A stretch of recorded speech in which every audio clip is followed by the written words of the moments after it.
Green, and I'm about to present to you why the drinking age should stay 21. More smart and funny and just an all-around good guy. Everyone loved to be around him. My older brother overdosed on alcohol and a mixture of prescription drugs and illegal drugs that he was taking at a party with his friends. I was 13 years old when my brother died. They had to hold me down because I was so angry, because I didn't know what happened. Me and my brother were really close, or I thought we were really close. Then all of a sudden it's not there.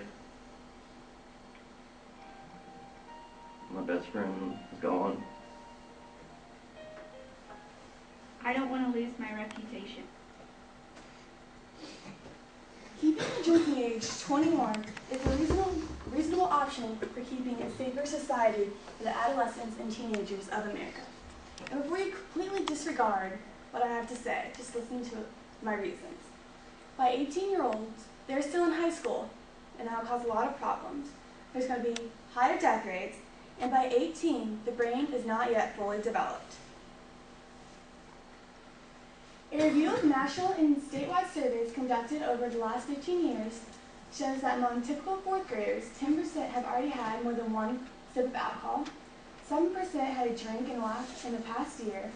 While the numbers are small in the fourth grade, the survey shows that the percentage of children who have used alcohol increases with age, doubles between grades 4 and 6. The largest jumping rates occur between grades 5 and 6, according to John E. Devon. One problem is there's going to be a lot of stricter school. The policies are going to change, and I don't know about y'all, but my high school was already very strict with the policies. And they're just going to have to go and reconstruct everything that they've already worked so hard to do. The other problem is limiting the younger people get alcohol. I know all of us in here have access to alcohol and we use it, but the thing is, we don't want that age getting lower and lower. Teenagers who drink have a higher chance at academic failure. I don't know about y'all, but I know in high school I really wasn't worried about passing, and because of my partying or drinking, and that's more of like kind of a college thing. You get here, people say, don't party too much so you don't fail.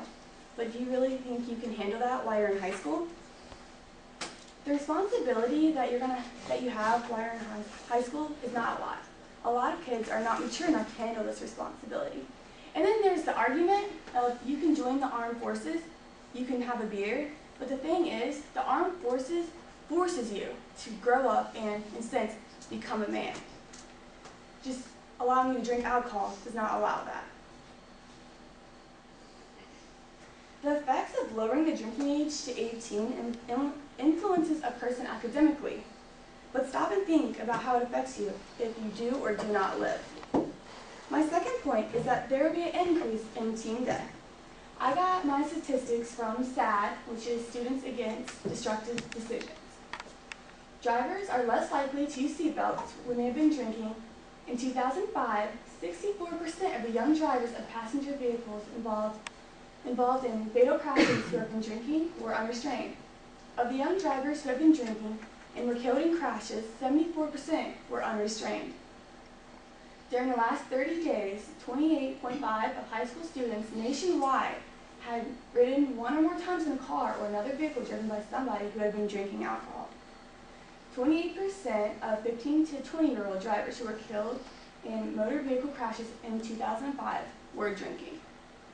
It is estimated that 24,560 lives have been saved by minimal drinking ages since 1975. A person's mind is impaired under the influence of alcohol, and the choices that result in this statistic. You're more likely to be, in a sense, harmed under the age of 21 while drinking alcohol. The MLD has lowered the drinking age to 18 before, and there's a reason that it had been repealed. My third reason deals with cognitive teens are simultaneously undergoing physical changes, peer pressure, and new situations and urges.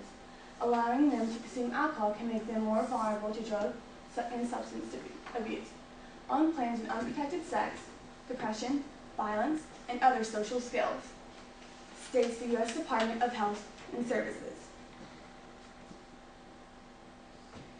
The thing is, your brain is still developing at this age in your life and younger.